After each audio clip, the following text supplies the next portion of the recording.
So it seems like James Wiseman is the projected number one guy in this upcoming draft.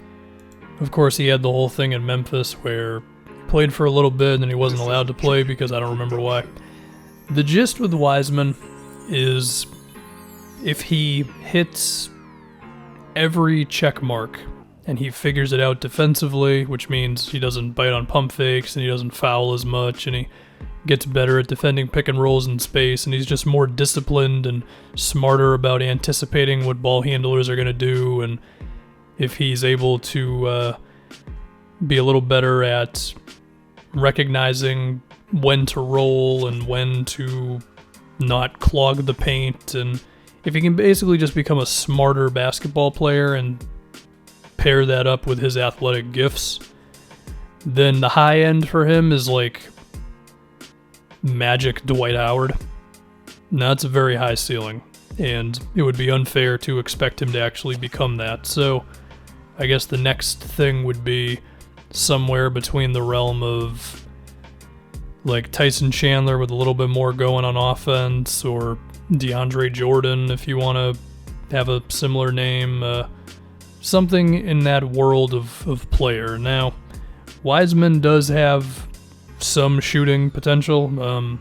He's left-handed, and his shot form it's something. He's left-handed, and just when you see some clips of him shooting free throws or taking turnaround jumpers, it seems like it's something he could build on, but it'll be interesting to see like how good he can really get there, because it's just tough to have your offense built around a big dude like that, nowadays, with the fact that you can be so much more physical in the post than you can on the perimeter, and I mean as a defender. And then just the way guys are going to be swiping at the ball, and you got to find the open dude, because of course teams are going to swarm on you. Like there's so much you have to be good at as a big in order for the offense to run through you at that level. So basically what I'm asking is, like, would teams even entertain the idea of Wiseman taking turnaround jumpers and progressing on his post game, or would they be like, no, we don't really want you to do that? Now, I don't know if that would be fair to him, but we've seen some teams not do a great job with progressing players, and unfortunately that could happen with Wiseman. There's also a chance that he ends up in a good spot, and we can talk about that in a moment. And then his team could just be like, oh yeah, take a few of those a game. It'll depend. I mean, if he ends up on the Warriors and they're trying to win right now, then of course they're probably not going to be as content with him shooting those. But if he ends up on like Cleveland, then I think the Cavs would be okay with a couple of extra Wiseman turnaround jumpers a game. So that'll just be kind of interesting to see. Now, if he ended up on the Warriors, we might see him just practicing threes more. I think that's an interesting thing. Of course, that's something that's asked of bigs a bit more. I mean, I think Marvin Bagley is, in a way, a similar player to Wiseman, play style and all that. Although it does seem like there's a little bit more excitement about Wiseman in general. But, that's a conversation with Bagley. It's, where is his three-point shot going to go? He hasn't really had the opportunity to show it off. Jaren Jackson, another one who's attempted a couple of threes and had some success with it, and I guess Wiseman will just enter that boat of, can this big, who even 5 years ago we wouldn't have asked to take those types of shots, is he going to be able to progress on those sort of things? Another thing I think will be interesting is with whatever team he ends up on, is he going to have the talent around him to get him the ball and create some offense for him? I mean, if we look at it, I don't know if, would Cleveland even want him because they just traded for Drummond? Don't know. The Hawks just traded for Capella. The Pistons, I mean, you probably select him, and if that means Blake is just going to play less, then I think you do it. The Knicks they need shooting, and I mean, if Wiseman is their guy, then you take him and figure it out afterwards, but it's not like the spacing would be amazing there. Would the Bulls want him if they've already got Wendell? I think the Hornets would definitely take Wiseman. I think the Wizards would. It'll just be interesting to see like what teams are like, well, we've already got a big that we like, or would a team just be like, no, we got to get Wiseman no matter what.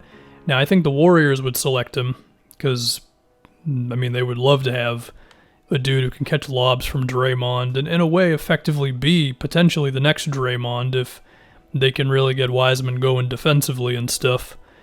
Also, because I don't know how much more Draymond can play center like that. I mean, the dude is not like 25 anymore. It has been a few years with Draymond. And, you know, they have moved away from him at center more and more each season. They still bring it out when they can, not like they really did it this year, but, you know, is he going to be able to do that 2 seasons from now? Or are they just going to need Wiseman, if they were able to pick him, to just do that all the time?